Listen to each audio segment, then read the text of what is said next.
Chapter 5. Learn when to scale up. If you have followed all the tips above, you will be able to do a task every single day, regardless of whether you feel like it or not.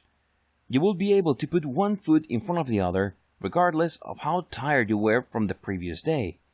Congratulations, you're able to commit. You're able to put in the work. This ensures ultimate success if you keep it up long enough. Now, with that said, please understand that you have to scale up. You can't stay where you are. You can't focus on the tried and proven and resolve to gain all your security from it. You have to push yourself to go up and out. You have to constantly push yourself to go to the next level. Unfortunately, people don't scale up. They just focus on what's easy to them and leave it at that. This leads to failure again and again. Why? Eventually, their skills decline. They don't put in the time or effort to know what they need to learn so they can do a better job, or so they can provide better value to other people. They just focus on what they need right here, right now.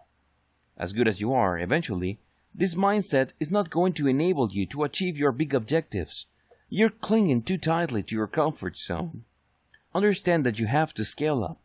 You have to produce more, you have to give more value, and you have to otherwise have a more positive impact.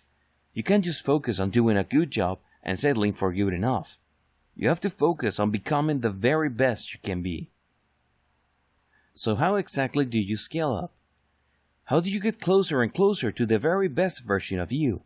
Well, it's actually quite easy. The optimal will to scale up. To scale up in a systematic and methodical way, you just need to first implement your idea. Just take action.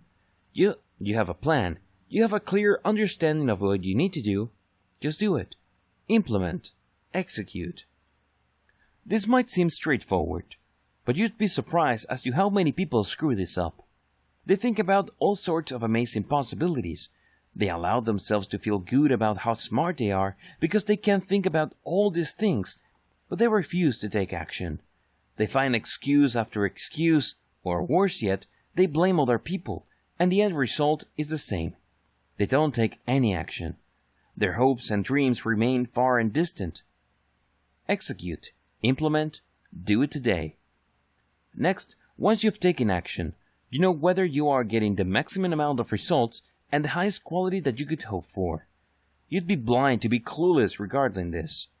If you take a look at the results that you're getting with unvarnished eyes, you would know and admit there is room for improvement. This is where you fine-tune. You try to tighten things up. You try to polish your performance so that it's as good as it could be. However, there will be certain areas that need more effort from you. This brings us to the next step, innovation. Understand that with everything else being equal, you're probably on the same level as everybody else you're competing with at a job or in your business. For you to stand out head and shoulders from them, you need to innovate. You need to look at common problems you encounter and come up with something that would save time and resources or produce better quality. If you're able to do this, things become easier. When things becomes easy, make sure you explore other parts of the task you truly master. Once you reach the stage where you know everything like the back of your hand, or you can do things while you're sleeping, this is where you scale up. Either you boost the number of things that you do or you increase the quality standards of your work. Whether the case may be, scaling up involves producing more value. If you scale up in a systematic and methodical way, and you're able to do this consistently, you will achieve success sooner rather than later. What does mastery mean? To recap, mastery boils down to increasing speed or increasing quality. Eventually, once you have taken care of speed and quality, you must actively work at boosting both of them at the same time. That's how you produce solid results consistently.